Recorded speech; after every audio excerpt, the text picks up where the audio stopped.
নমস্কার, আমি দেবজ্যোতি। আমার আজকে সাত সকালের পর্বে আপনাদের সকলকে স্বাগত জানাই। একটা প্রবাদ আছে, ঢেকি স্বর্গে গেলেও ধান ভাঙে। সেই কথা অত্যন্ত প্রযোজ্য হচ্ছে এ রাজ্যের বিজেপির নেতা তথা বিরোধী দলনেতা শুভেন্দু অধিকারীর ক্ষেত্রে। তিনি গত কয়েকদিন আগে ঘোষণা করেছিলেন যে সাময়িক তিনি রাজনীতি থেকে নিজেকে অবসরে রাখবেন। মে মাসের 15 তারিখের পর তিনি আবার সক্রিয় রাজনীতিতে ফিরবেন। হঠাৎ কি হলো, তিনি আবার রাজনৈতিক কথাবার্তা শুরু করলেন। গতকাল সাংবাদিক সম্মেলন করলেন এবং মূলত শামশেরগঞ্জ এবং ধুলিয়ান নিয়ে তিনি মন্তব্য করলেন। এই শুভেন্দু অধিকারীর এর আগেও একাধিকবার এরকম মিথ্যে প্রতিশ্রুতি তিনি দিয়েছেন, প্রতিবারই তিনি ভেঙেছেন। এক্ষেত্রে যে ভয়ঙ্কর ঘটনাটি তিনি ঘটিয়েছেন তা নিয়ে কিন্তু রাজ্য রাজনীতির তোলপাড়। হরগোবিন্দ দাস এবং চন্দন দাস তার পরিবারের সদস্যদের অন্তর্ধান হয়েছে। একমাত্র অমর্ত্য দাস তিনি বাড়িতে রয়েছেন, কারণ তাদের যেভাবে গত দুদিন আগে বাড়ি থেকে এক প্রকার কিডন্যাপ করা হয়েছে, তার পিছনে কি শুভেন্দু অধিকারীর হাত রয়েছে? এই প্রশ্ন কেন তুলছি? গতকাল সাংবাদিক সম্মেলন করে শুভেন্দু অধিকারী জানিয়েছিলেন যে কেউ মমতা বন্দ্যোপাধ্যায় রাজ্যের মুখ্যমন্ত্রীর সঙ্গে দেখা করবেন না। আপনারা প্রথমে অমর্ত্য দাসের বক্তব্যটা শুনুন এবং হরগোবিন্দ দাসের পরিবারের পক্ষ থেকে কি বক্তব্য পরপর দুটো দেয়া হয়েছে সেটা শুনবেন। একটা বক্তব্যে বলা হচ্ছে স্বইচ্ছায় তার বাবা মা তারা কলকাতায় চলে এসেছেন। আর একটাই অমর্ত্য দাস বলছেন তিনি বাড়িতে ছিলেন না, একটি স্করপিও গাড়ি করে তাদের কিডন্যাপ করা হয়েছে, অবিলম্বে তাদের বাড়িতে ফেরত চাই। আগে বক্তব্যটা শুনুন। ভাই কি নাম আপনার? সমর্থ দাস। বাবার নাম? হরগোবিন্দ দাস। বাড়ি? বাড়ি জাফরাবাদ। থানা? থানা শামশেরগঞ্জ। কি হয়েছে? গতকালকে আমার মা, বৌদি, ভাইপো, ভাইজি আরো দু একজন ছিল, একটা স্করপিও গাড়ি এসে তাদেরকে জোর করে তুলে নিয়ে যায়। সে মুহূর্তে আমি ছিলাম না। কি নাম মায়ের নাম? মায়ের নাম হচ্ছে পারুল দাস। বৌদির নাম? পিঙ্কি দাস। দুটো ছেলে আছে, তাদের নাম হচ্ছে আকাশ, কুশাল, আর একটা মেয়ে আছে ছোট, বৃষ্টি দাস। আপনি কি কোনো অভিযোগ করেছেন? আমি থানায় কমপ্লেন করেছি স্যার। আমি পূর্বে আবার বাড়িতে ওদেরকে ফিরে পেতে চাই, তার জন্য। সেই বক্তব্যটা শুনলেন।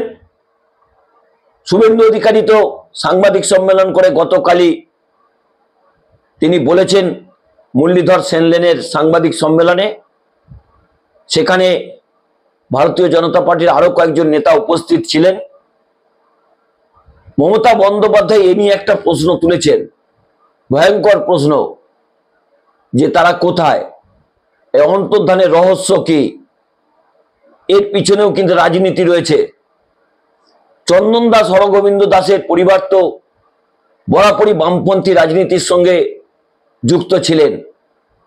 সেদিনে যে দুর্ভাগ্যজনক মৃত্যু হয়েছে তাতে তাদের পরিবারের প্রতি সমবেদনা জানাই, কিন্তু তাদের নিয়ে যেভাবে জঘন্য রাজনীতি ভারতীয় জনতা পার্টি করছেন তা কিন্তু অত্যন্ত নিন্দনীয়। শুভেন্দু অধিকারী প্রতি বিষয়েই রাজনীতি করেন, মৃত্যু হলেই রাজনীতি করেন।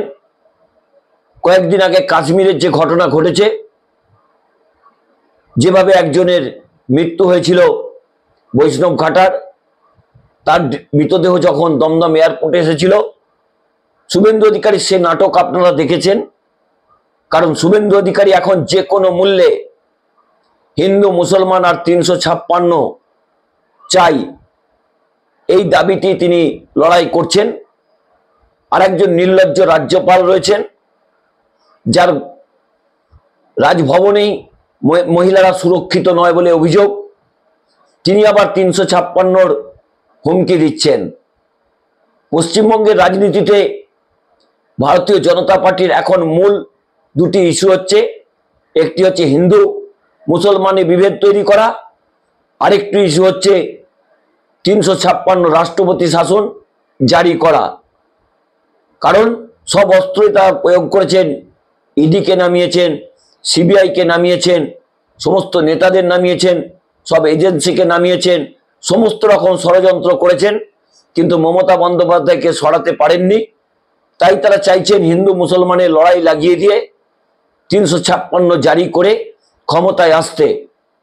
অর্থাৎ যে কথা বলছিলাম, এই চন্দন দাস এবং হরগোবিন্দ দাসের পরিবারের যে অন্তর্ধান হয়েছে, তাতে রাজ্যের মুখ্যমন্ত্রী কি বলেছেন আপনারা একটু শুনুন। যাদের মানে ক্ষতিগ্রস্ত হয়েছে বা কিছু, তারা আমার সাথে কথা বলতে পারেন, সেটা পুলিশ অ্যারেঞ্জমেন্ট করে নিচ্ছে, অ্যাডমিনিস্ট্রেশন। আমি ওই মিটিংটা করার পরে আমি ওদের বাড়িতেও যেতাম, কিন্তু যেহেতু বিজেপি ওদের দুজনকে সরিয়ে নিয়ে গেছেন, বিজেপির বোঝা উচিত সাম্প্রদায়িক দাঙ্গা যারা করে তাদের আমরা ক্রিমিনাল বলি, তাদের আমরা কোনো ধর্ম বর্ণ জাতি হিসেবে বিচার করি না। এবং পুলিশের গুলিতেও একজন মারা গেছে, 3 জন। তাছাড়াও আমি কালকে তেহট্টে যে আর্মি মারা গেছেন তার পরিবারকেও ডেকেছি, ছুটিতে আসবে। আর এই জেলায় আমি দেখছি বহিরাগত কিছু লোক এসে ধর্মের নামে বিধর্ম কথাবার্তা বলে, আমি কোনো কমিউনিটিকে এর জন্য দোষ দেবো না, কয়েকজন ধর্মীয় নেতা সেজেছেন। আপনারা শুনলেন সেই মুখ্যমন্ত্রীর বক্তব্য, আর শুভেন্দু অধিকারীর বক্তব্য তো শুনেছেন। তাহলে আপনারা ঠিক করুন, এই অন্তর্ধানের পিছনে কারা রয়েছে, এই কিডন্যাপিং এর পিছনে কারা রয়েছে। মমতা বন্দ্যোপাধ্যায় আজ তাদের সঙ্গে দেখা করতে চান, তার পরিবারের হাতে 10 লক্ষ টাকা করে ক্ষতিপূরণ দিতে চান, কিন্তু শুভেন্দু অধিকারী তাদের কি জোর করে আটকে রেখেছেন? এই অন্তর্ধান বা কিডন্যাপের যে রহস্য তৈরি হয়েছে, তার পিছনে কি শুভেন্দু অধিকারীর হাত রয়েছে? সেই প্রশ্নই কিন্তু আকাশে বাতাসে ঘুরছে। এই প্রশ্নের জবাব পুলিশ দিতে পারবেন, শুভেন্দু অধিকারী দিতে পারবেন। এই প্রশ্নের জবাব আমার কাছে নেই। তবে যেভাবে একটি মৃত পরিবারের মানুষকে নিয়ে রাজনীতি বিজেপি নেতারা করছেন, তা অত্যন্ত জঘন্য এবং নিন্দনীয়।